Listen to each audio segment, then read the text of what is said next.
Travis McKie-Voerste is an assistant professor of psychology at Dalton State College, where he teaches clinically focused courses to undergraduate psychology students. He also serves as a faculty advisor to the Secular Student Alliance at Dalton State. He completed his Ph.D. in Counselor Education and Supervision at the University of Georgia, where his dissertation focused on the experience of atheists receiving counseling in the Bible Belt of the United States. His research in this area continues and focuses on how religion impacts the counseling relationship. Travis also owns a private practice specializing in working with secular clients, as well as providing clinical counseling supervision, and he kind of knows a lot about the Secular Therapy Project, too. So, Travis, thank you so much for joining us tonight, and welcome to the show. How are you doing? I'm awesome. Thanks for having me.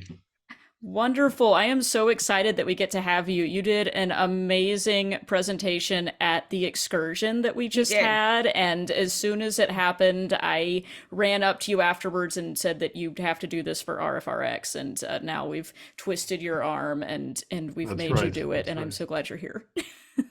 Well, thank you so much. Yeah, no, that's great. I'm glad to be able to share it again. I modified it a little bit. There's a game show portion in here that I've got new questions to. We did the game show portion at the recursion Excursion. excursion Excursion. I kind of like recursion, though. I think we recursion. I need know, to right? have I don't a know. fall recursion as well next Recovering year. from religion excursion recursion. I just blended those. Well, like we do it again, it'll be a recursion of the excursion. The excursion recursion. That's Recursion, right. right. Yeah, I like it. Yes. I like it. We can Very make it So work. it's a recurring trip. Yep. That's right. It is. It is a recursion. That is Wow. Okay. outstanding. Yes, we just talk about words here. That's what we do on That's RFRX. fine. Yeah, let's talk All about words are made up words. anyway. That's Well, true. Travis, yeah, you have a pretty impressive resume, if I do say so myself. Before you dive in, do you want to tell us a little bit about how you got into doing all of this work around psychology and therapy to do with secularism and religion and people recovering from religion? Yeah. I would say I think a big part of my interest comes from having moved around the world a bit.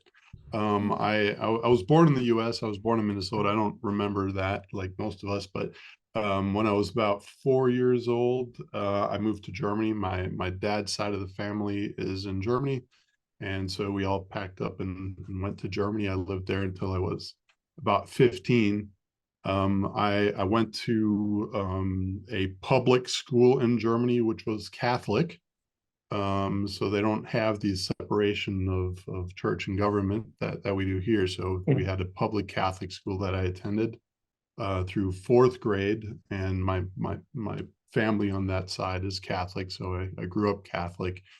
But outside of school, sort of in the public sphere, like religion wasn't really um, part of the discussion that much, really, in my experience over there. And then, so like when I was 15, I came to the U.S. and had my first sort of culture shock experience there when I got to experience things like pep rallies and pledges to allegiance, which all felt very uncomfortable for somebody, that sort of was raised in Germany, I think, and sort of the history between, standing up and, saluting and all that kind of stuff. So, and then I did my undergraduate degree in Minnesota at the McKie State University. And then for my specialist degree, I moved to Arkansas. And so that was my first experience coming to the Bible Belt. And that all of a sudden religion was much more public. That was my experience. People ask you questions about, hey, what's your name and what church you go to? Maybe not in that order. So that sort of got me questioning. It's like, wow, this seems like that's like religion has different rules down here than it did like where I grew up. And then from Arkansas, I moved to Georgia. And in my counseling training, I thought was really good. They did a really good job of describing that, hey, religion and especially your religious values are are not part of the counseling relationship. And then especially when I came to Georgia, I experienced it less so in Arkansas. I was hearing stories of people being told that, their therapist said that, hey, they have their compulsive hand washing because they are trying to wash their sins away and those kinds of things. And so that really shocked me and appalled me. And so when I went back to get my PhD, that was something that I really wanted to explore and to figure out, like, how come people think that's okay? Because it seems to so clearly go against our code of ethics and what mental health counseling is. It really seemed like more proselytizing, and so that seemed wrong. I still am at that point and trying to convince other people in my profession that it is wrong as well. So, Well, and we are so glad that you are doing that work because a lot of us, myself included, live in those areas that might be described as the Bible Belt, and we would like to receive secular mental health care, not proselytizing. absolutely. In the As Bible Belt, I think what I found is, we kind of have the stereotypical Bible Belt, the southeast of the United States, but I think every state sort of has maybe their localized Bible belts, and Hmm. so it's not just unique to the southeast of the United States. I've kind of traveled outside of the area with a Bible Belt and talked about this, and I've got people all the time telling me, yeah, my therapist is doing this in my area too. So Mm. I found too, Wow. like, as like I'm a former Catholic as well. And like, getting into that culture shock of people that are, because Catholics aren't very blatant about their religion. They'll be like, I'm Catholic, they're not proselytizing to people, where when you're around people that are from the Bible Belt, they are like in it, and they just naturally expect that you go to church and you're a part of the same religion they are, just based on locality. So mm, I found that when moved down to Florida and then been to other areas of the country where people are like, what church you go to? I'm like, I don't go to a church. And it was just, but what's your name and where do you go to church? It was always a very weird question for me, because I didn't, especially in New England, I didn't experience that growing up. yeah. Well, Travis, do you want to tell us a little bit about values and how that plays Yeah, into let all me of this? yeah, so the title of the talk is Finding Your Secular Values. And I think, what we've been talking about, like, includes like what Helen said, like different religions have different values, so that's part of the culture. And I think, you already alluded to, like, how much is sort of proselytizing and sort of telling others and trying to convince others that that your beliefs are correct. That could be considered a value, and we might have differences between religions and how that is spread and those kinds of things. Um, and you've already done a wonderful job of introducing me, so I don't have to talk about any of that stuff anymore. But what we're going to be talking about today is we're going to ask some questions about, hey, where do our values come from? And we already started doing that in the poll, and we had lots of variation. That some people sort of said not at all from religion, to some people, pretty much everything. And so if you're leaving religion, and I kind of see this as a bit of a breakup. Um, you're breaking up with a religion. You're breaking up maybe with God. And hey, why is this hard? And so we'll talk about that. And I think maybe we'll get some clarity from that. We'll explore a little bit, what values were you assigned? And actually, Kara, if you want to put the link to the values worksheet in the chat. We're going to be working on this worksheet later on, but if anybody wants, it's like a 3-page document. If you want to start looking at it or print it off, you're welcome to do that. We'll put it back up later as well.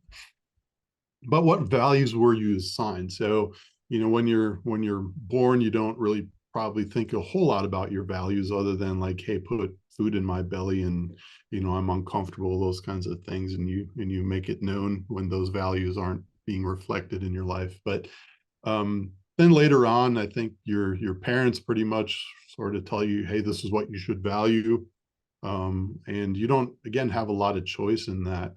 So, we're going to explore a little bit, what were those values that were given to you?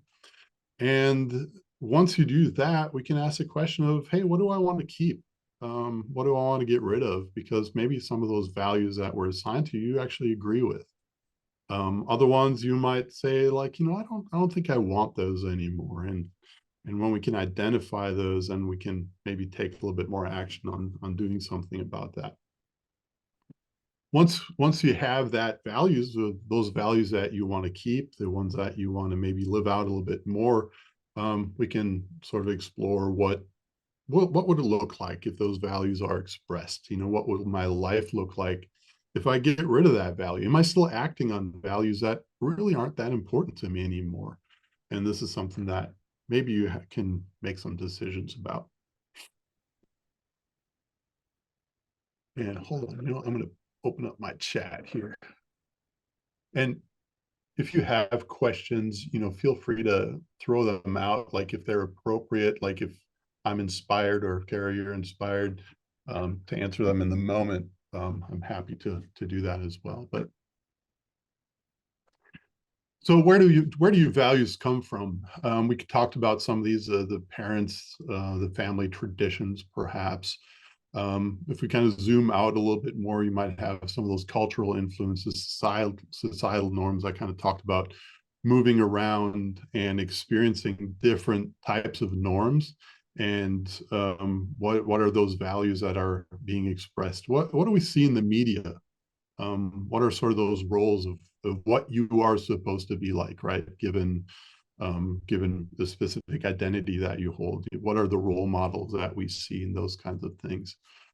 And then, of course, life experiences on the personal realm, your relationships, who you're hanging out with, what kind of the books that you've read, self-exploration, what do I think? What education have you received, and sort of how have you been prompted to explore your own values? In my psychology courses, of course, we teach about psychological principles, but I also encourage a lot of self-exploration in those courses.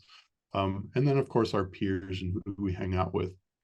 And then if you look at the big circle all around it, we got religion. And for many folks, religion impacts all of those things. So we can have those as a separate thing. Religion can be maybe part of your cultural influences, part of your family. But a lot of times it's just all encompassing, and it really influences all these different areas that we think about. And so you can already start thinking about, yeah, how does that overlap? Were my peers, or were my classmates, were my friends religious? Were my parents religious? Were my grandparents religious? What kind of roles do I see in society?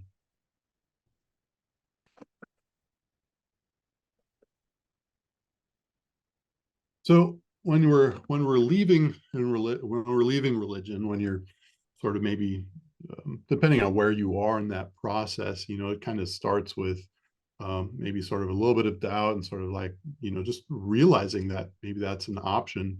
And that can seem scary because of all these different things. And if you've left religion already, maybe kind of looking back on that, felt really lonely because of that loss of community and support. That was that all-encompassing circle that was including friends, family, parents, all those kinds of things, so that you can feel really lost and disconnected at that time. The next one, that redefining moral framework, it can feel really liberating, and it can feel really awesome to be like, hey, I get to make my own choices now because I don't have those values that are being prescribed to me. And we see that folks kind of want to play around with that and sort of figure out, like, hey, what do I stand for, right? Or what am I all about? But with that liberation, it can be also confusing to sort of know, hey, where are my boundaries? And if you haven't figured that out before, because the boundaries were drawn for you before, that can feel a little bit scary sometimes. The family can view your leaving of religion not just as a leaving of the religion in itself, but a rejection of values. So because you reject the religion, it is interpreted, and sometimes correctly so, that some values that you have no longer are shared. And I put in parentheses some there because you still may keep some of the values that were within religion. You may decide like, hey, that one I'm going to keep, and other ones I'm going to throw out. But I think sometimes family can see it that you just threw out everything. You don't have any values anymore. This is maybe something that you've heard before, like, oh, you're an atheist, so therefore you don't have any values, right? It's like, no, I just have more ownership, perhaps, of my values, might be a response that I give there. So that all that can, I think, lead to a little bit of an identity crisis, figuring out like, hey, who am I? And but on the other side of it can feel really good because you actually have ownership of your identity. And then the other feelings of fear and guilt, and especially if it's if you've been threatened with, hey, eternal punishment, that's pretty serious, right? Like, hey, you will be punished forever. And especially like maybe you've had the experience of the fear when you were in religion of other people that have left religion, and sort of the types of thoughts that you had about them, and now it's sort of turned around. Now this is on you, or you're a moral failure. What was the term? The troublemaker. Potential trouble source. Potential. The trouble source, which just Yeah, embrace like it. that. Just That's embrace right. it. That's right. That becomes part of your identity. That's awesome. Yeah, you're kind of reclaiming some values there, right? Like, hey, maybe being a troublemaker, maybe sometimes that's good, right? Good trouble. Upsetting the apple cart every now and then is okay. That's right. Apple cart. That's right. Religion likes apples. Yeah. So the connected in my brain somehow. You saw the connection. That's right. That's right. I got you. I feel seen. So I kind of mentioned that sort of this sort of can feel like a breakup. And so we're getting close to our game show portion of the presentation of God, religion, or abusive partner. So I call it a breakup because in many religions, certainly in sort of Christianity and sort of the Baptists, you hear about this, like, I have a personal relationship, right, with Jesus, or a personal relationship with God. But the question is, okay, so you have this personal relationship. Was it a healthy relationship? Was it was there equity in that relationship, or was it kind of one-sided, or was it abusive, maybe even?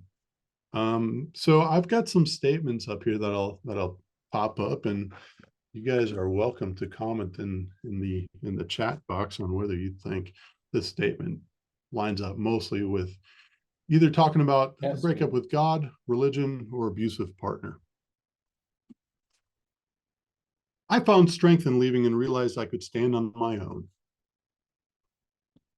Refer to God, religion, abusive partner. All, yeah, that's probably a good answer. We can kind of reflect on that a little bit. Yeah. Well, this one, I felt controlled all the time. Like every move I made was being watched and judged.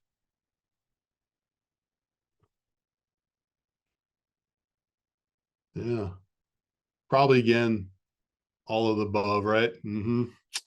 You're detecting, this is not a really good game show, is it? Let's take a look at another one. There was this constant fear of doing something wrong and facing wrath. God, breaking up with a religion, or an abusive partner. Yeah. Okay, I got one more, I think. If I leave, I'll be alone, and that's worse.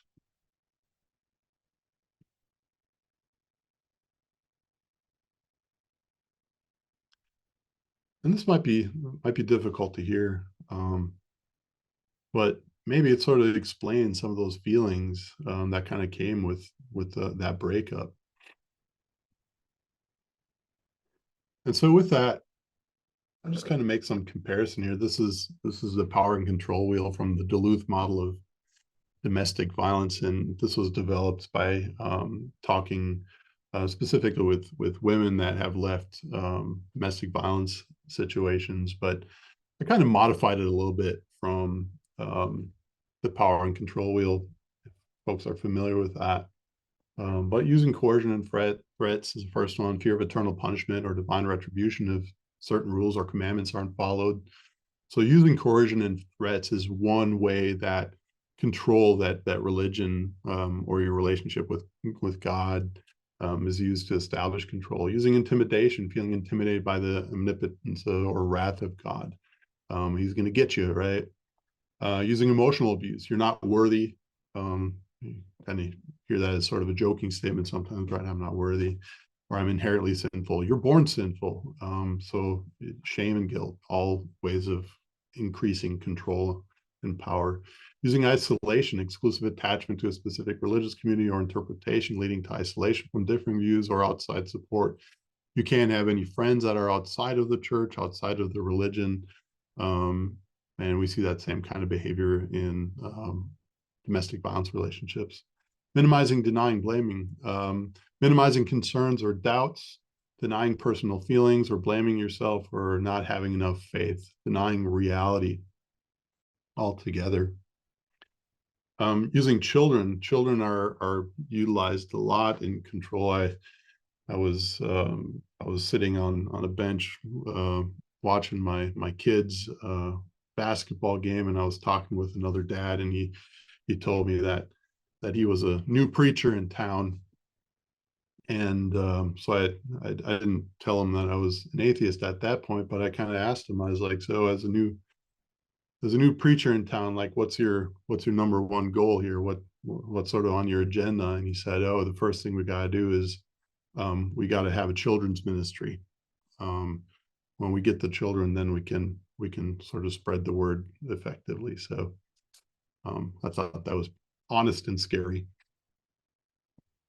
Using male privilege used to justify sort of patriarchal society structure. Sort of if you think of God, God a lot of times is depicted as sort of male. Like, this is something that always freaked me out when people sort of talk about, the sort of the structure of families, right? Is God and then the man and then sort of the family underneath that. Ugh, gross. And then economic abuse, the whole idea of sort of tithing and kind of what you spend your money on and all that kind of stuff. So hopefully you can kind of see the overlap between religion and sort of the way that religion exerts power and control, and the way that power and control a lot of times is used in domestic violence relationships. Okay, we're getting to the values portion here, but so in this section, I'd like you to start thinking about, and you can put stuff in the comments in the chats. What were the values that you were supposed to have, the things that were assigned to you?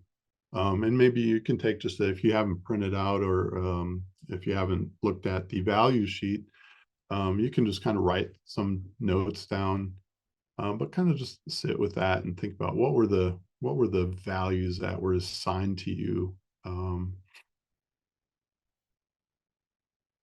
by others, things that you didn't really choose, but sometimes this comes, through sometimes very directly communicated, like this is what you're supposed to have.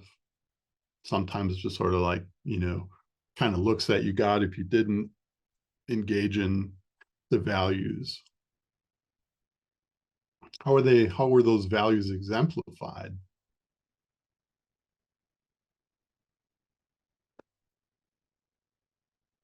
Yeah, we got some comments. No sex, so some of that purity culture, right? Until your wedding night.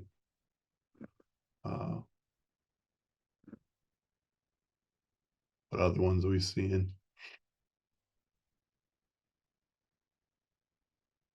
Endurance, faith, purity, obedience,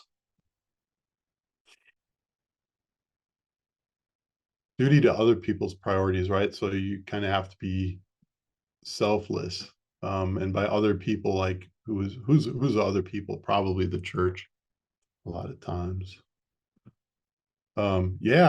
sacrificing Isaac, that's something, like killing your son. That's a good thing.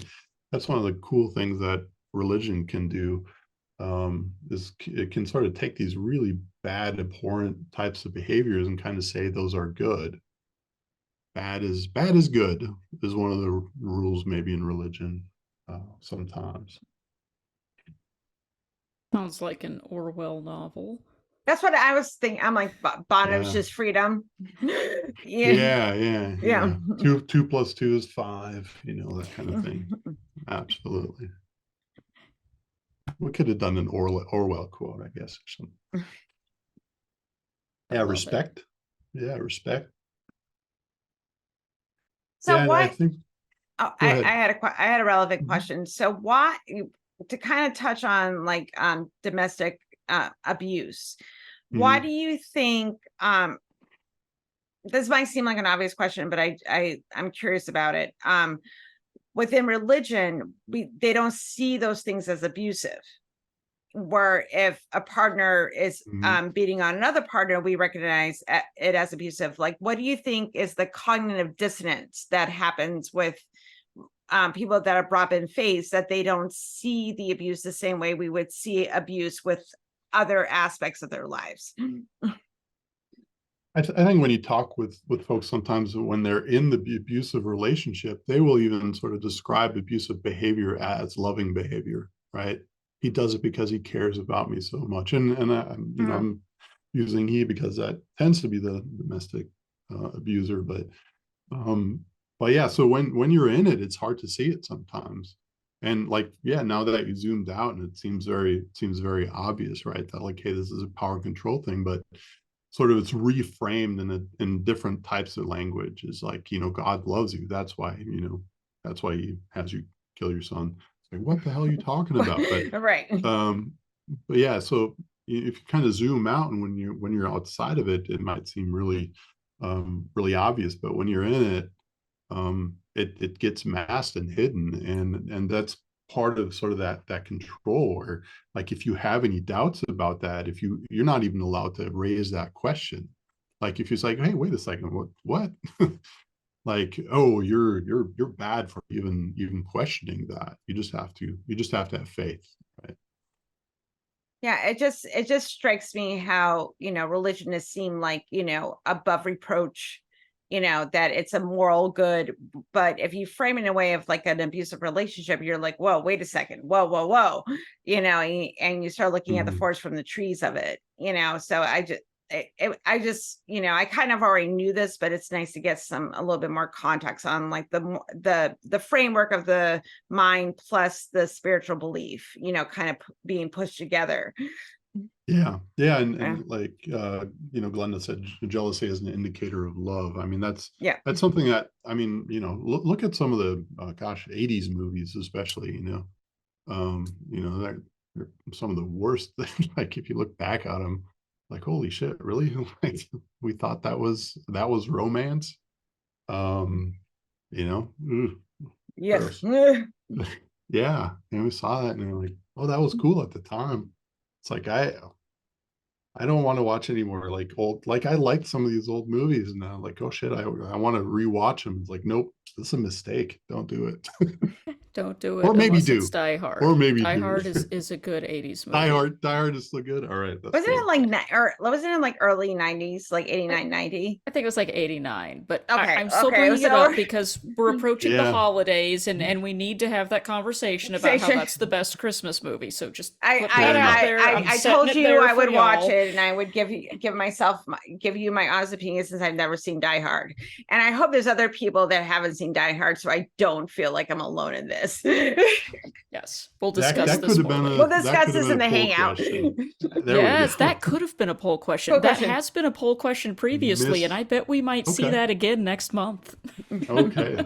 Spoiler alert. Yeah, so just, I'm thinking about like how was that communicated? Like how were those values? So we saw a lot of different values that were put out there, but like how did you know that was the value that you were supposed to have? How was that enforced? Were you punished if you didn't and how were you punished? You're likely to have been punished but punishment can look different ways. Sometimes it can just be a look. Sometimes it can be very open. Sometimes it could be name calling. So it can be enforced in many, many different ways. And then I think the interesting thing here is like, how is it exemplified? Because a lot of times here is when we start seeing some dissonance, meaning that you say this is one of your values, but what you're doing seems to be a little bit different. And this is actually one of the good predictors for people leaving religion, is when they start noticing some of those conflicts in the behaviors that they see between the folks that are trying to encourage specific values in what they're living. So do we have any, did we see any conflicts? Anybody mention any conflicts? We got really sidetracked with the movie conversation. That's fine. I see that. That's cool. I apologize. That's a fair distraction.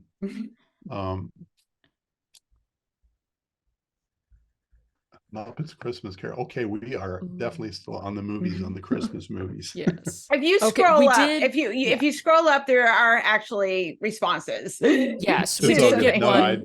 Yeah, one was talking about family and how we say family is the most important thing, unless your family doesn't fit into the prescribed box the way it is supposed to. Someone mentioned it there too, like someone wore 2 rings, one to signify their, I think Linda mentioned it, that they love their family, but also wore a ring to show they're also like put God above their family. So even that is a contradiction with the religion, because you're supposed to put family first, but you're supposed to put God above everything else, like even the human connections that you have, which I find utterly disgusting and terrible. Yeah, just saying. Sure. I find it bad. Absolutely. Yeah, I see that comment on the sort of defining, what marriage is supposed to be defined as, those kinds of things. Yeah, so at this point, if you want to put up that link again for the handout, if you haven't done so already, if folks sort of missed that. But the handout is a link that's got a list of about 3 different pages of different kinds of values. And the way that, let me see if I can actually share that. I'll pull up another screen perhaps. I think also too, for people that are at the beginning of this, going through, and then like I would recommend doing it again in a year after you go through like the deconstruction phase, and see how those values have changed over time. Like this is actually a really good worksheet, everybody, to kind of as you progress through your deconstruction and you're reevaluating your life, that this resource is really helpful. So next time you say to yourself, I need to reevaluate my life choices, this is when you pull out this worksheet, right, Travis? That's exactly. Yeah, sounds good. All right. Yeah, and we'll have the link posted so you can pull this back up in a year from now if you need to. So this is just kind of what that looks like if you don't have the ability to pull this up. But this is a checklist, and it's adopted from the Dialectical Behavioral Therapy resource book from Linehan.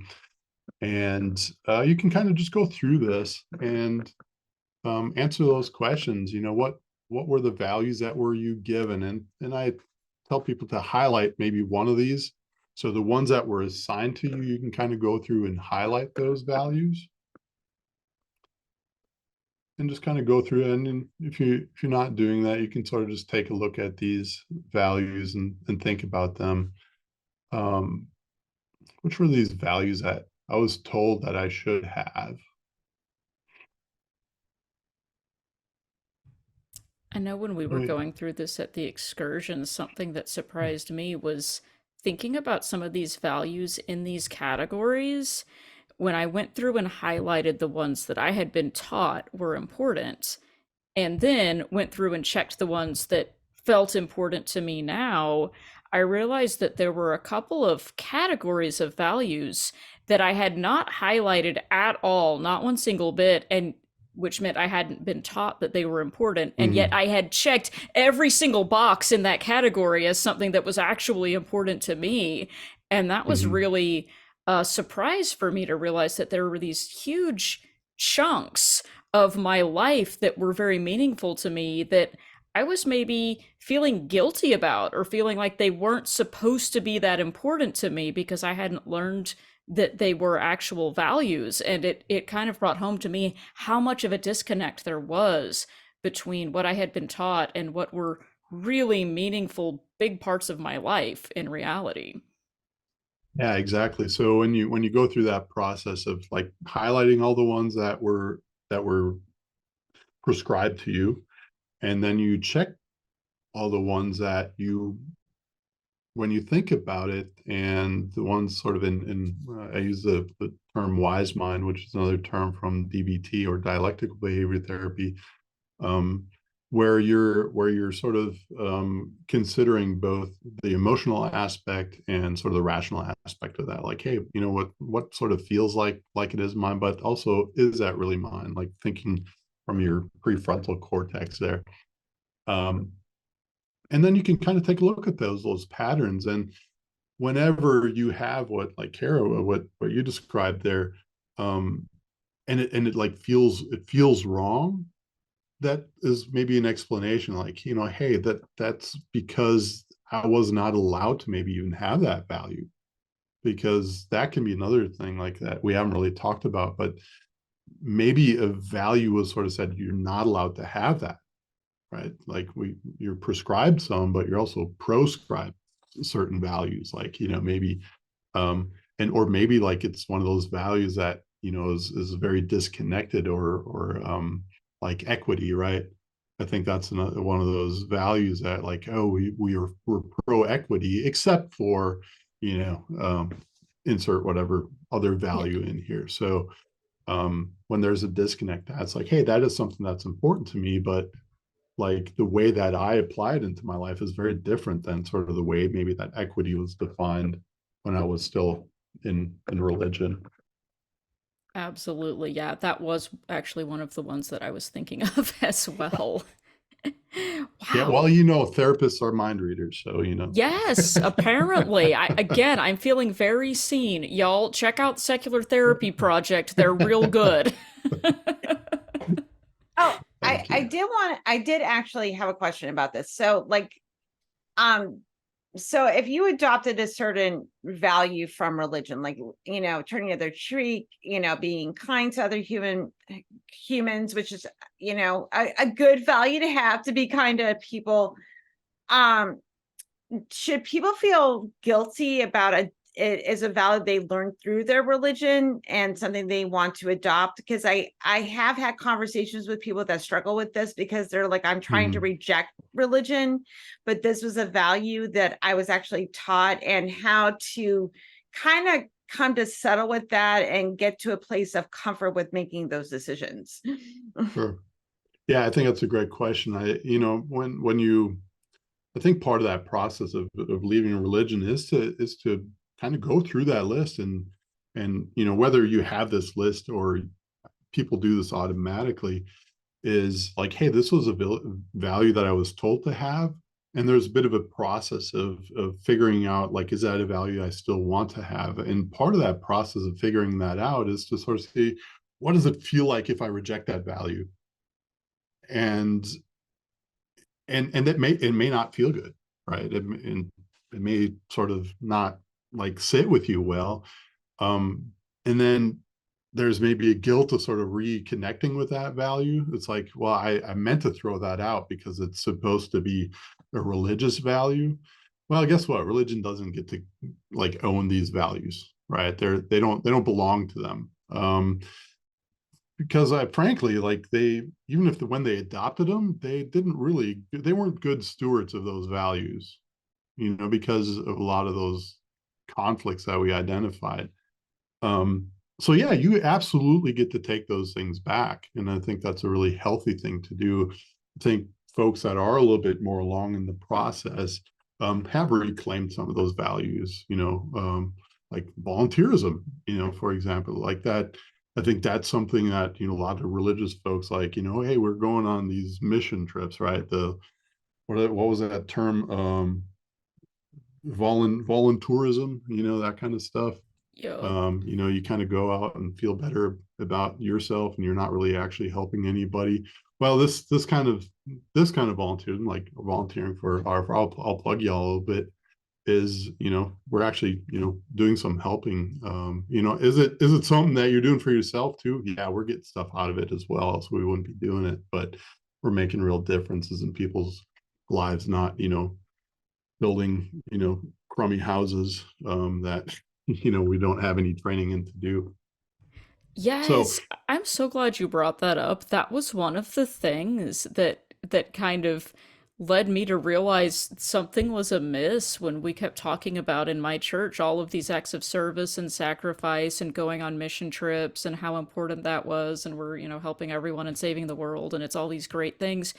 And then I went on a youth group mission trip and realized we were not actually producing anything of value. It kind of seemed like we were actually just going on a trip and using up their resources to eat their food and have them entertain us.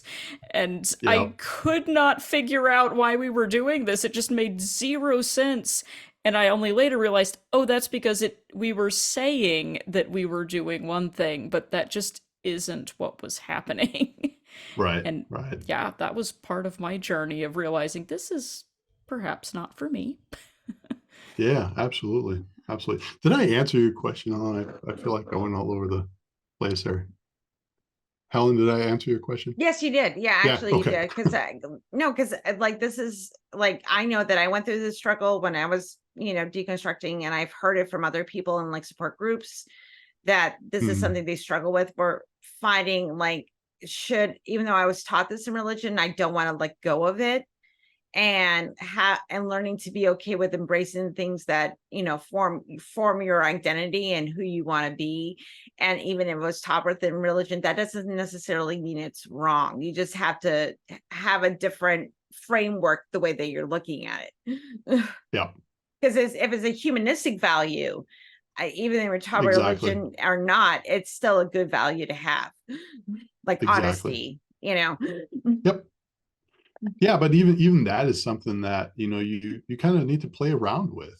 Mhm. And like growing up, I mean, that's, I don't know of any kids that haven't, at least tried, like, hey, what happens if I'm dishonest? Let me see how that works out. And it might work really well sometimes, like I try to be very conscious of that, like with my kids, like if they, if they are being honest, like let's make sure I'm not punishing that, so Or if you're lying to spare someone pain, like if someone's like, do I look good in this? Well, you may like, yeah. yes, because if they seem very happy in it, that you think that you're like, well, Hmm. like something that's not going to be detrimental to their existence. Right, right. It's Yeah, it's absolutely, all you got to be. you have to. It's a spectrum, people. Yeah, absolutely, like, and that's like, I don't know, I'm thinking about text communication, and like I tried to tell them, like, hey, don't write a nasty message to your friend, like don't say something via text message because we don't get that feedback.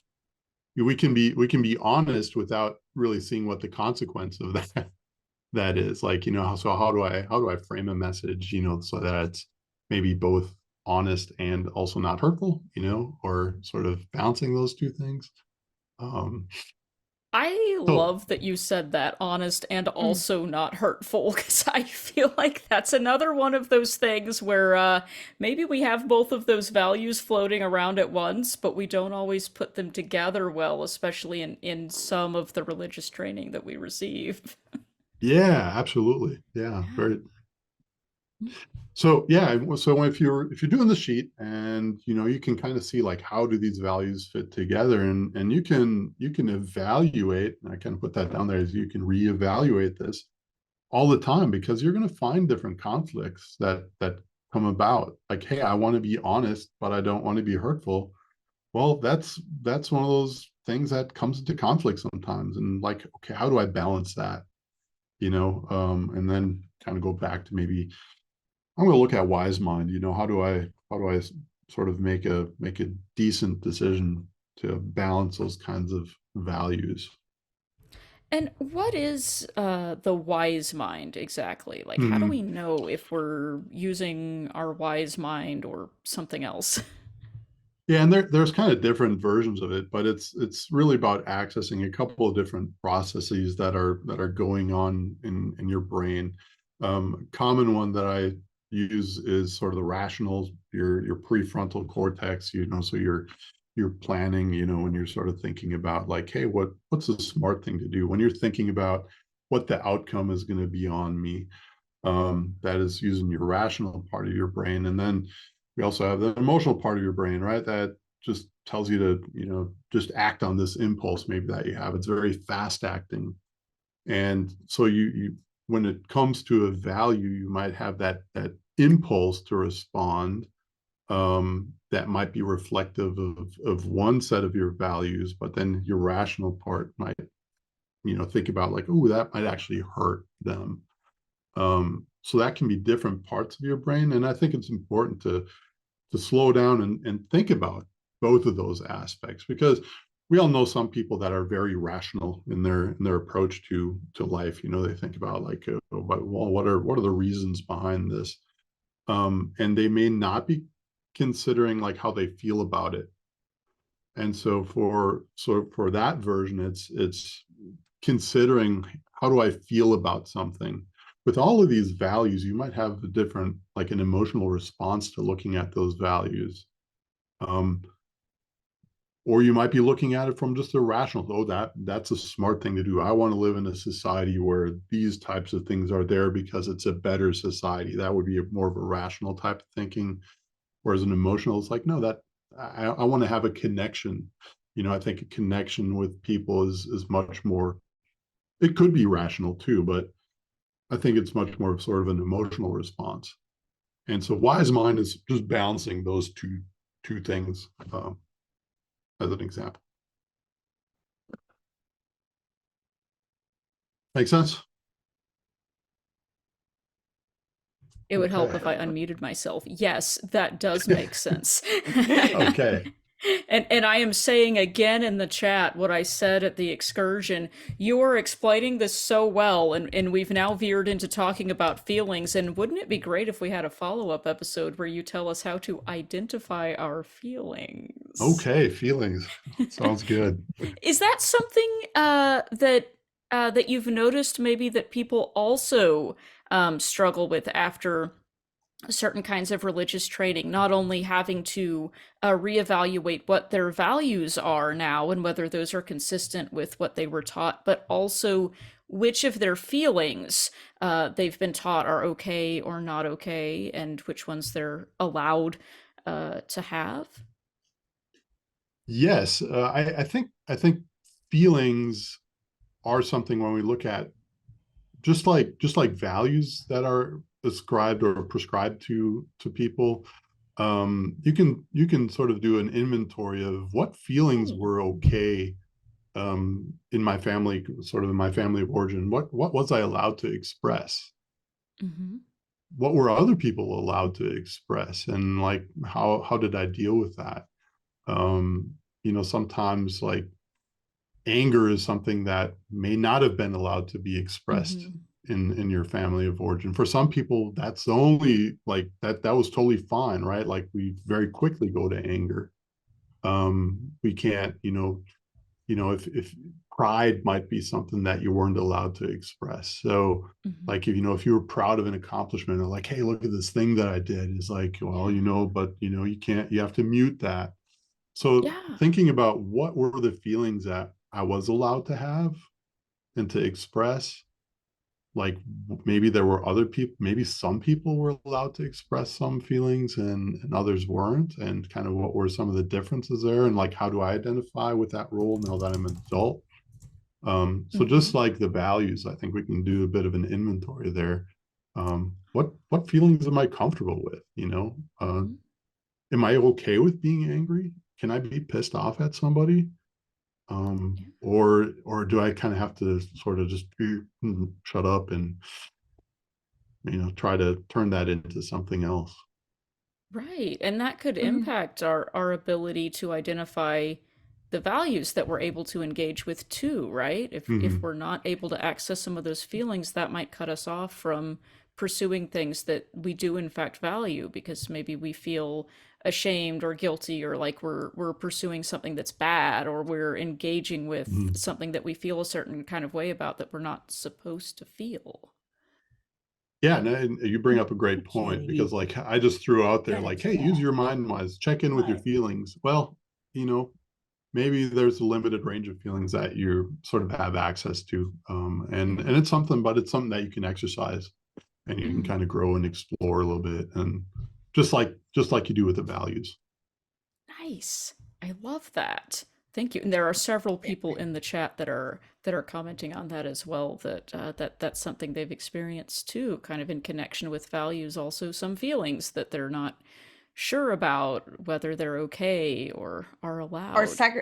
like a lot of religions teach people to segregate feelings, based on, Mhm. gender, which is also isn't Mhm. healthy either, because like if you're a woman, for example, you identify as woman and you have feelings of anger, you're not supposed to have those feelings. And there's sometimes it's not healthy to express that, where like, someone just said boys don't cry, like men can't express sadness or, feelings of rejection or vulnerability. This is also taught within these, like, structures that are in religion about how we talk about our feelings and how people are able to express them, because of religion.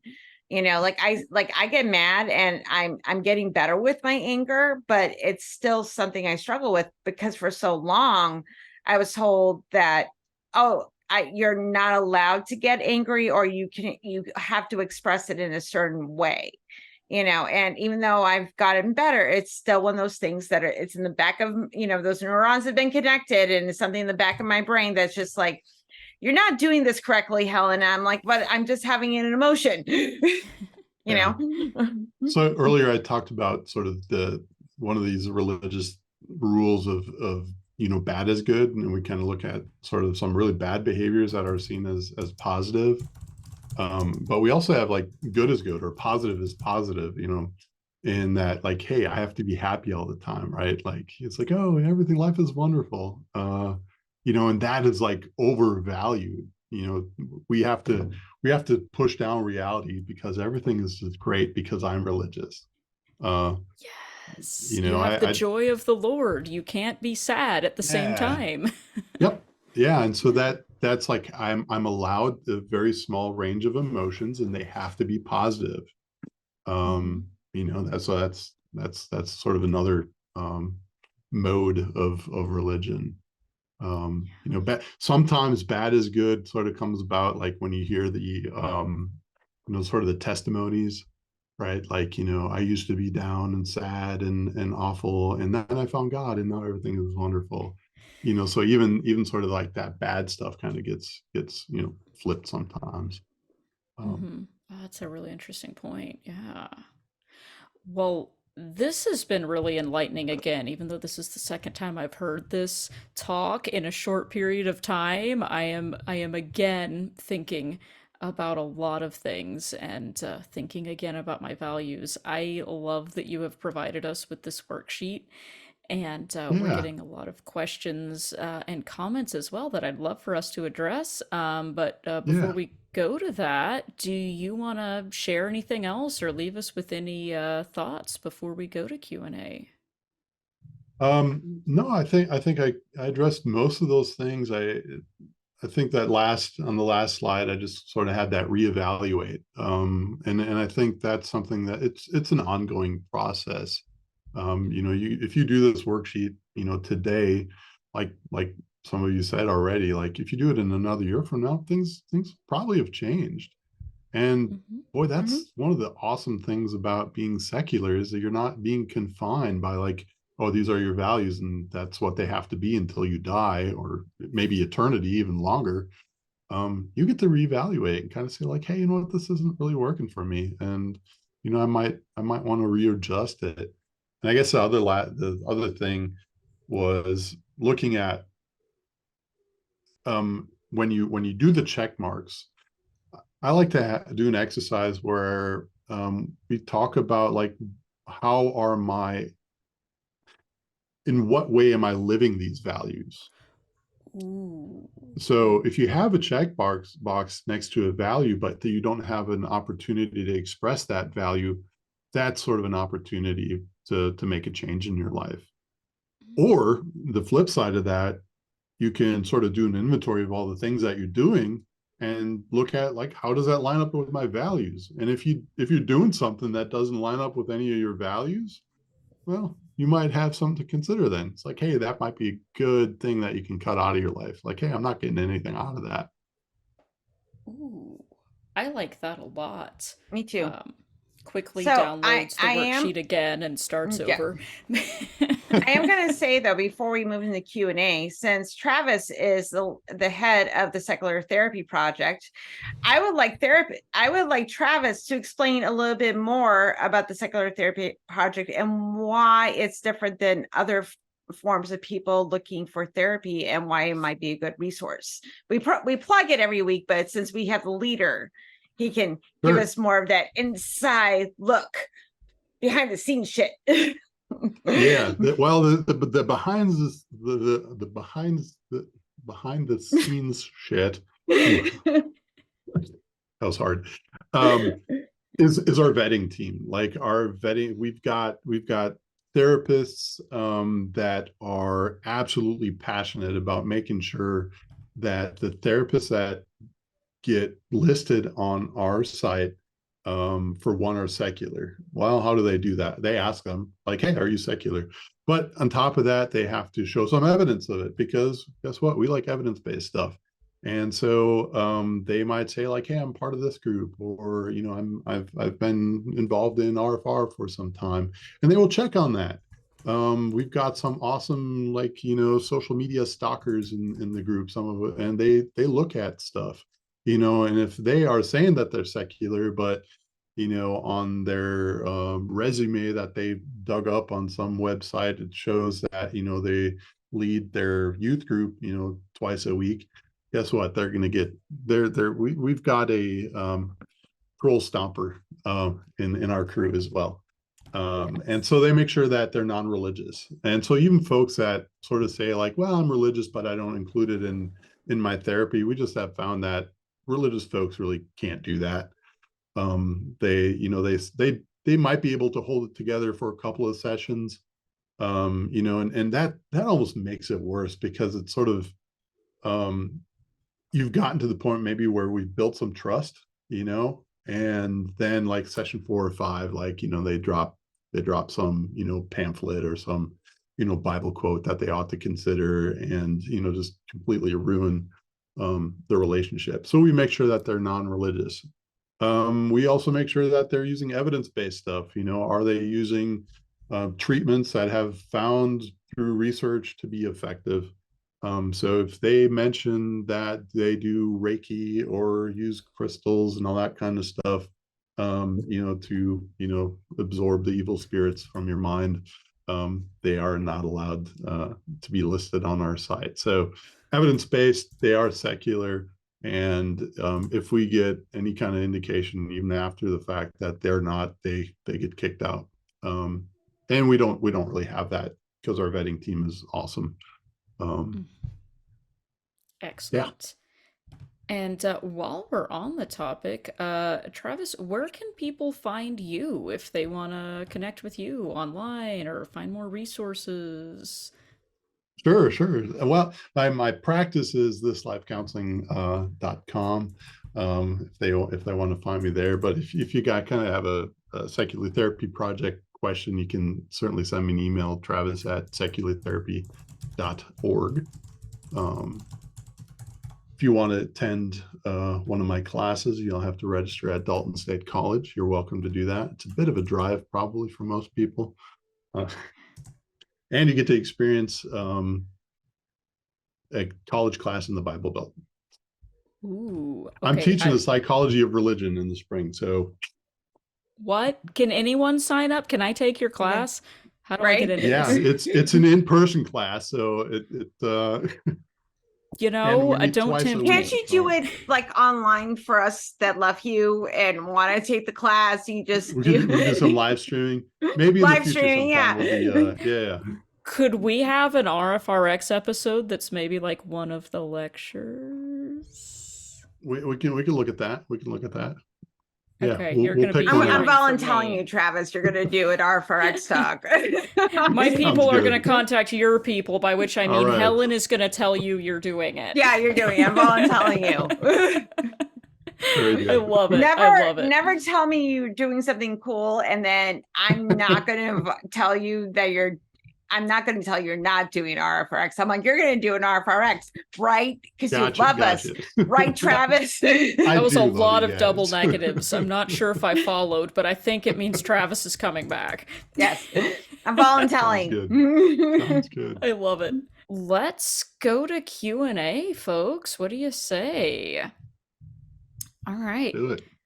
Okay, so I'll read the first one that I have here in no particular order. Someone asked, I feel I brought the value of portrayal is the same as endorsement in media idea from my religious upbringing. The 80s movie topic prompted this.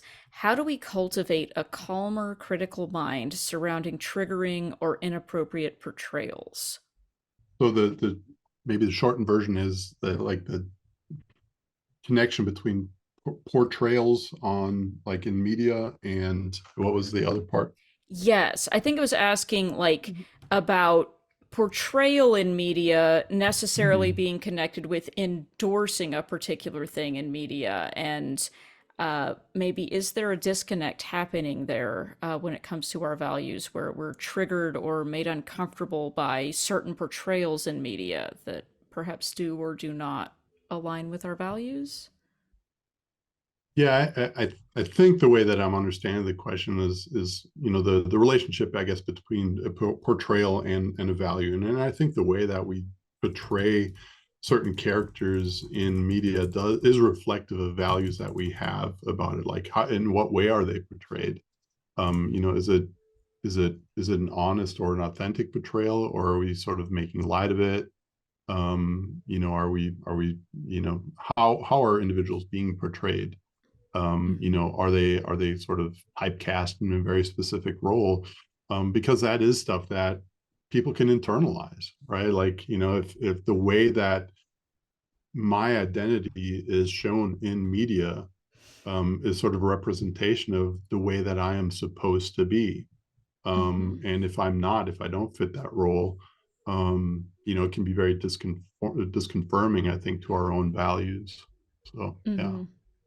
Yeah, that's a great observation. Yeah, and I think people are Mm, confirming in the chat that that's what they're talking about. Like maybe yeah. particular people are consistently portrayed as villains in media, and what is that Right. teaching us about people who look like that?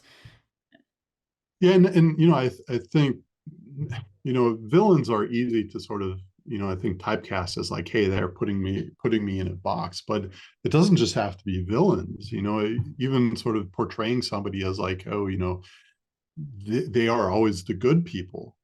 So that says something about society's value. Like, just religious people are good, or good people are religious. That could be something. So if I'm not religious, because things are defined not just by what they are, but also sort of by their opposite, what they are not. um Mm-hmm.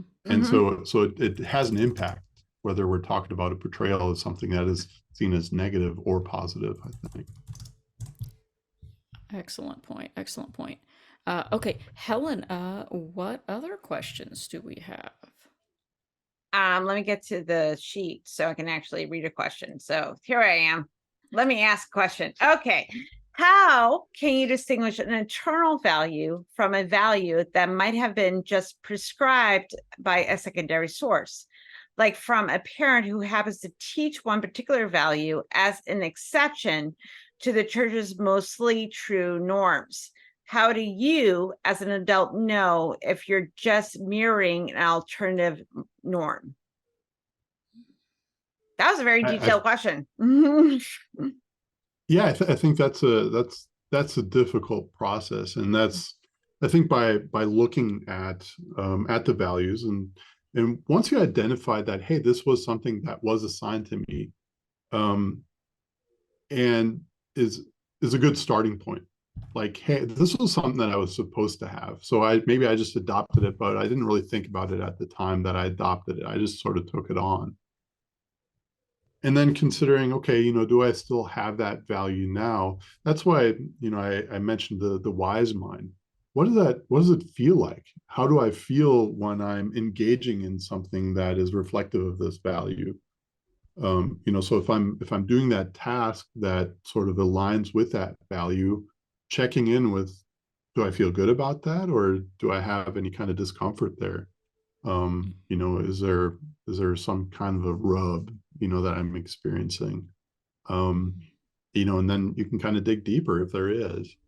If it feels good, if it sort of makes rational sense to you, and you can identify, it's like, hey, this was something that was important to my mom, that my mom said it was important, and I think I feel the same way as well. And rationally, it's like, hey, it makes sense. It's not hurting anybody. It's helping me. It's helping other people. You're probably on the right track. So next up, we have kind of a similar question that might expand on that same one a little bit. Someone else was asking, do you think our parents' example probably tends to influence our values more than either religion or secular society? So what we saw uh, demonstrated versus what we learn or are taught from other external sources? Yeah, I think that kind of aligns with sort of the communication theory, right? Like, what we hear is not as impactful as what we see. If I'm saying, like, I'm really fucking happy with you today, like what? Like, what? Really? Like, doesn't seem like you are. I What know does you that said you mean? are, right? Yeah. I'm Um, really fucking happy with you. yeah. What? Yeah, I don't know. Weird example, perhaps.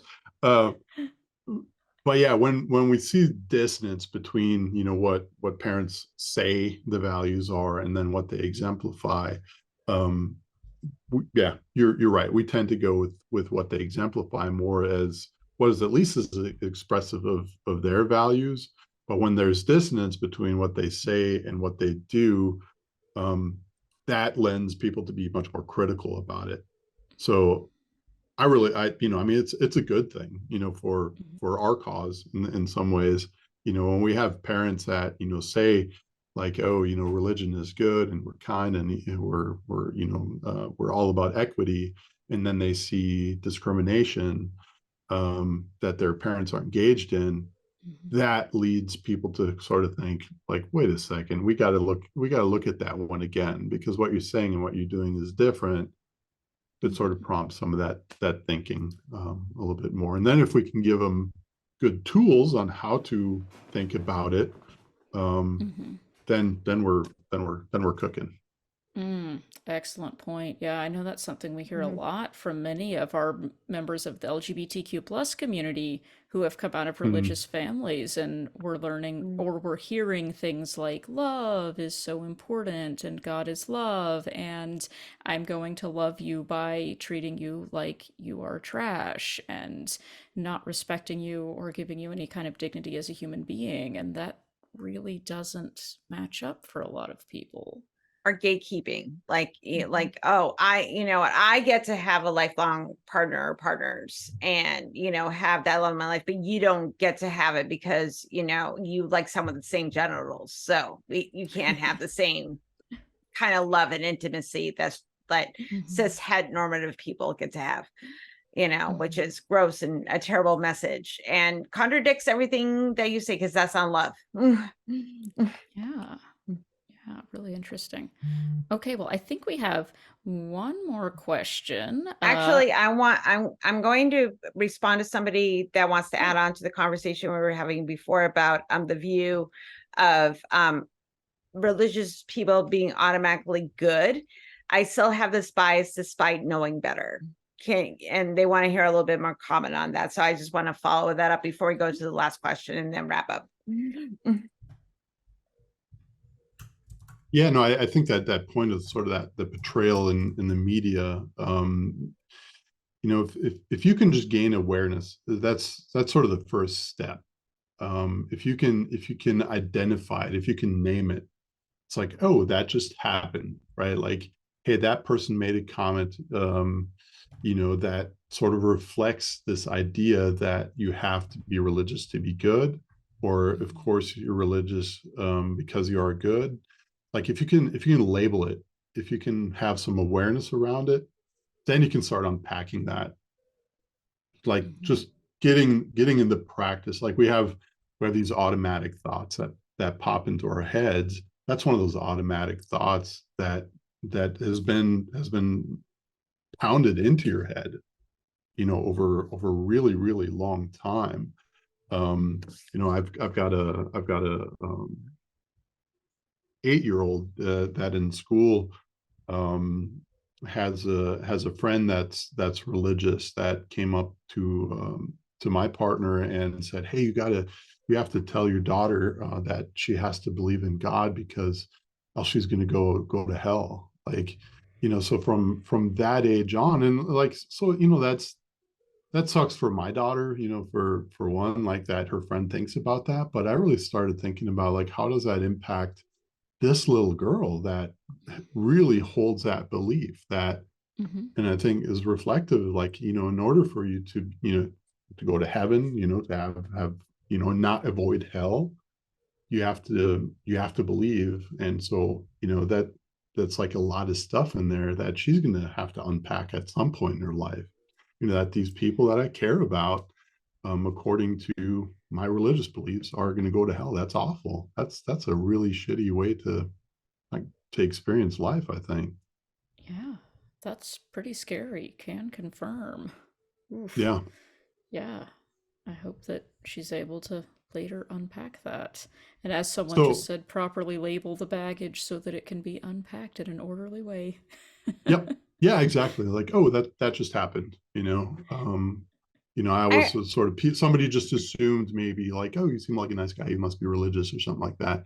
Mm-hmm. That's something that people actually I had a client one time that was religious that asked whether I was religious, and at that point in the relationship, I sort of identified that it probably wouldn't be a good idea for me to disclose that I'm atheist at that point. Mm-hmm. Um, so we sort of just, you know, I kind of said, okay, well, why is that important to you? And she's like, well, no, of course you're religious. You're a really nice guy. Um, Perfect example of that. so Oh, you can't be interesting. nice and not be religious. Okay, I guess we're all assholes, Yeah. everybody. Like, Well, so I say that she's the client was religious. yeah. And that was part of my assumption as well. And I kind of made an error there because she was wearing a cross. So I Hmm. assumed that she was. It turned out later on that she actually wasn't. Oh, Oh. really? Okay. And so, so I had made some assumptions about it, but she still had that belief, kind of like some of the Yeah. commenter made there, that I still have that belief that sort of in my mind, that automatic thought is religious is good. And it takes a while to unpack that. But as we experience each other, I think that's why this community is so great. Like we're experiencing other people that are non-religious that are like, hey, these people are fucking awesome, and they're genuinely awesome, not because of, you know, fear of punishment, you know, of what's going to happen, like, you know, if they don't act right. These folks really hold these values and really want to live that. And so Hmm. over time, through experience, I think we unpack that a little bit. And I think also too, observing media where religious people aren't the good guys, like the Righteous Gemstones is an example. It's a very good example of Yeah. televangelists that are they claim to be very good people and they're completely hedonistic and not good people. So I think consuming media that where the religious people aren't portrayed as good people. There Will Be Blood was another really great movie where the pastor was portrayed in that film wasn't the best person. So there's plenty of media out there where people that are religious aren't portrayed as like the righteous good people, and I think that will help kind of break out of that mindset, because these are like more recent films, because films are becoming more secular and more critical of religion. So that look up media that kind of goes against the grain on religion. Watch Good Omens. Good Omens, if you want to make fun of the Catholic Church and stupid myths, watch Good Omens. It's fantastic, and it's very silly and very funny, but also critical of religion. So go watch that on Amazon Prime. I am prompting that because I also love the book. So Yes, and I'm shilling. Fun book. And it kind of goes back to a good point, what Travis was mentioning too, about how people can be more complex than we give them credit for. And maybe we assume because of one thing that they're doing or one way that they're presenting themselves that they must hold these particular values. And maybe actually they have some of those and not others, or they've been questioning or rethinking some of them. And we maybe don't want to make assumptions about where people are. So that's a really good point. And it leads into our final question that we have right now before we wrap up and go to the hangout. What can we do if we notice that our values don't match the ones that we were taught anymore? And you may have addressed that a little bit already, but do you have any thoughts to leave us with on what we can do going forward? Yeah, I think once you identify that like, hey, I've got this set of values that I'm acting on that no longer match sort of where I stand, like maybe my behavior. So sort of looking at those two directions, looking at, hey, what am I doing and how does that match my values, and sort of identifying sort of any gaps there, and then what are my values and what am I doing to live those. So if you kind of have somewhat of an alignment, and some values are going to be more important. The other thing that you could make a pie chart, sort of like, hey, this value is like a huge part, like this is a really big one, and maybe another value is a little bit smaller. And you can kind of look at, like, how much of, if this is a really big value, and you just have a little part of your time that's committed to it, or part of your resources, because it's not just time. Like sometimes, you might be really big value and you don't have a lot of time with it, but it's really good quality time. So you have to be careful and don't just measure it in like minutes. But how much of my energy am I putting into this value? And does that match up with sort of the proportion that I assign to it? Excellent. I'm going to be going and doing my homework after this. Travis, what I love about your talk is that you give such a good explanation of what values are and where they come from and how they influence our lives, and then we have a list that we can look at and we can measure and we can make decisions based off of it. I am a list person. I walk around with sticky notes all over the place all day. That's your autism talking, Cara. It probably is. That's likely.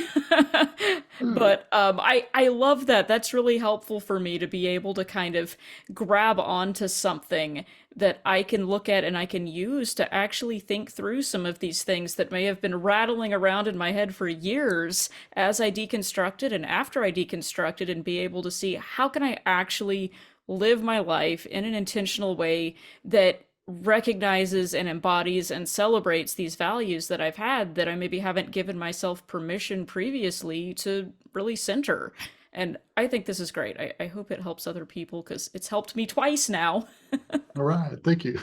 Yeah, and thank you so much. Yeah. And what's really great about that worksheet too is that, like, as you go through the things, there will be sort of things like, yes, I agree with this, but, and you can add little addendums and go be like, well, yes, or I used to have this ability, but it shifted to this. And you can go through them and go into the nuances of why you find these things important and how they shifted over time. So it's a wonderful, great thing about this worksheet as well. So I'm just going to say thank you.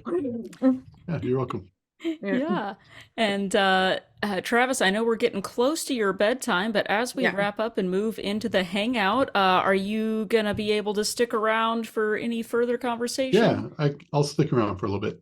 Yay! Okay, great. So everybody stick around for the hangout. We'll wrap up real quickly here and move to that. Don't forget to join us next week, same time, same channel, and we're going to have another presentation that was featured at the fall excursion, this time from our very own Glinda Jordan, the quickest troll stomper west of the Mississippi. I think it was mentioned earlier this evening. She is going to tell us about deconstructing monogamy post-religion, an introduction to polyamory. So you definitely do not want to miss that talk. Join us for that next week. And if in between now and then you need more RfRx in your life, and who doesn't, check out some of our previous episodes on our YouTube channel, which you can find on YouTube just by searching Recovering from Religion, or on our podcast, which is also called Recovering from Religion, and you can find that wherever you get your podcasts. Send us your questions or ideas for future topics to our email address, rfrx@recoveringfromreligion.org, and check out our blog and, as I said, our podcast. I'm dropping those links in the chat. And Helen, where can people find us on the social medias? Okay, all of you are really smart people and you are social savvy. So you're going to go to our Facebook and go to our main page, that does all the main things about what Recovering from Religion is up to, upcoming talks, whatever. Then you're going to go to our second Facebook page, which is a support group page, which lists all of our support groups. And both pages have agents on them that you can communicate with and talk about whatever you're going through. So and also connect you with resources and respond. I've seen people respond to comments on both of those pages from our wonderful agent team. So they are monitored by our wonderful agents. So you can go there. You can also go to the artist formerly known as Twitter, X, and Xing. I'm going to call it tweeting. You're going to tweet, and you're going to go to the Recovering from Religion page on Twitter. And we also post upcoming events, things we have going on in the current RFR community on there. I don't do the socials, and I'm not on X, so I don't know what's going on over there. But I'm assuming somebody is doing that on the X. We're Twix, yes, Twixing, Dan. I'm going to call it Twixing. So. Also, as well, we were on the TikTok, so go on TikTok and on the Instagram, and do all the things like subscribe, ring bells, share, do all the things, because that helps getting people engaged with us, and brings the algorithm up and directs more people to us, which is what you want to do if you want to get people to us. So that'd be really great. Okay, I'm going to read the exit poll now. This is just to get a feeler out about how you feel about this talk, how you things, how you found us and all that type of stuff. If Cara will launch that, or I'm done. It's up. Okay, I cannot read it. It's okay. Oh, you can't read it? No, I don't know why it's not showing up in my hand. Hold on, wait a minute. I might be able to pull it up. Hold on. Okay, because Helen does I can read it. I got it. I can read it. Poll. Okay, good. I can read it. Okay. Exit poll 1. This program was relevant to me. 1, nope, this program sucked. I don't know why I was here. This was terrible. Why am I still here? Why am I might be a better question. Does the show align with your values? Yes, does the show align with my values? If the answer is no, 1, where 5 would be, this absolutely aligns with my values, and I am so glad that I showed up and I learned so much. That would be a 5. 2 to 4, search your feelings. Because everything is a gradient. 1, number 2, the speaker was clear and understandable. 1, tin can phones, banana phone. I don't understand why Travis was even trying to talk. I did not understand him at all. Why even bother? 5, I could understand him completely, and the host, and it was like they were standing right next to me, and I understood everything perfectly. 2 to 4, you may need to adjust your speakers on your computer and that sort of thing. So you may want to check that as well. Number 3, I will definitely attend future programs like this. 1, nope, I hate it here. Why did I come? This is terrible. I will not be back. And then why are you here in the first place? Number 5, yes, I love RfRx. Helen and Cara and Rob and all the wonderful people that do this program are such great people. And I want to come back. Oh my goodness, this is amazing. 2 to 4, it might depend on the topic, might depend how you're feeling that day. Search your feelings. How did you find RfRx tonight? Through the online RFR community, through our Slack channel where all the cool people are. You're 20% cooler if you're already on the Slack. And if you're not there yet, you need to connect with an agent and get on the Slack channel.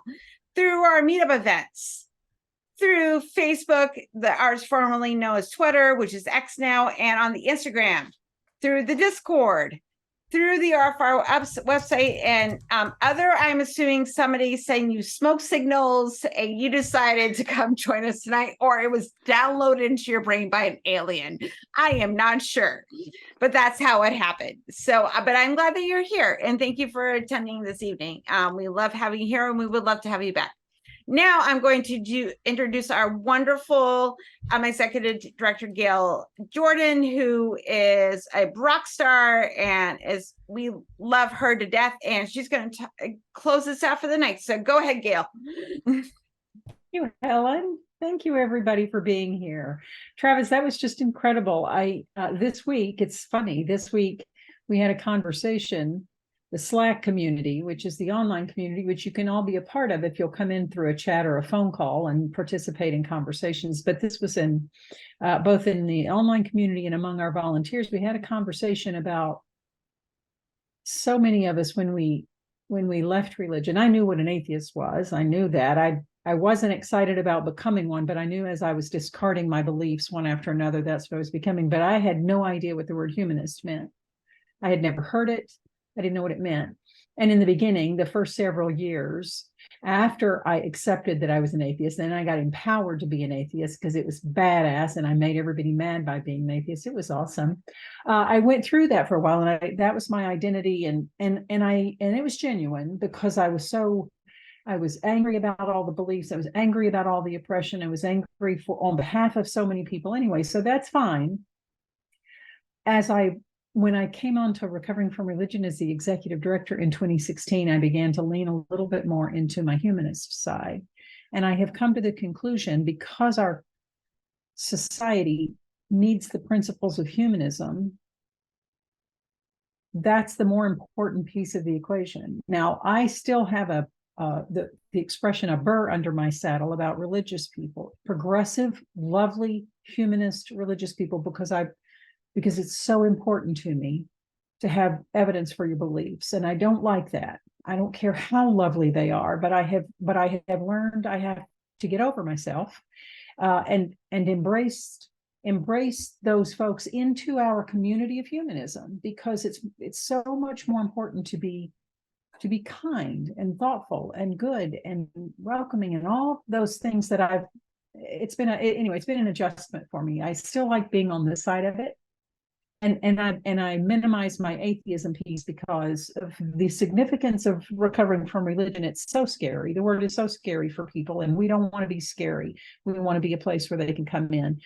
Daryl and I both identify as atheists. And in the past, we were so much more careful with it. The good news is everybody's so accustomed to that word now. We don't have to be quite as careful with our own personal identities as we used to. Anyway, it's the exercise of finding our values and doing it among our community. I was not able to participate in a group at the fall excursion, but I got to hear it because I was running around and doing things. And what a wonderful activity to participate with other people and to work through this and to talk about it and to discard this and saying, you know what, I want to hold on to this piece. And anyway, it's awesome. Thank you so much for coming tonight. I look forward to the feelings half of our next session, the feelings half of identifying ourselves. Everyone, thank you for coming. Thank you for those folks that are behind the scenes. I hope everybody comes next week. I hate to brag, but my little girl is going to be presenting next week on next Monday night. I don't know who's going to be Troll Stomper. It takes about 6 of us to fill her shoes. So while she's talking, we're going to be crazy busy behind the scenes. And my last thought to you as we head into the hangout portion of this. We are coming into the Thanksgiving season, the thankfulness season. As I look on this screen, I see many faces of folks who have partnered with us as volunteers, but also who have partnered with us as donors. Some of those folks are $4 a month folks, and I could not be more grateful for that. If you, at this season of giving, as this season of Thanksgiving, if you would like to partner with us, it's a real simple process. You can do the donate button, the tab on the website. You can do a monthly donation or a one-time donation, and there is no amount that is too small. There's no amount that's too big either, but there's no amount that's too small that doesn't help us get the word out to the folks who need what we have. I think of these Monday nights. I think of how meaningful they are. I think of the community that we have built. I think of the things that I learned from week to week. Other folks need this, that we can't be the only 60 people who need this kind of thing. So it helps us as we get those donations, and it helps us to advertise. It helps us to put our name out in places that normally wouldn't be, for folks to realize that there is a nice, soft place to be when you're beginning this, what can be an incredibly arduous journey. Thank you, everyone, for coming. Thank you, Travis, for presenting. See everybody next week.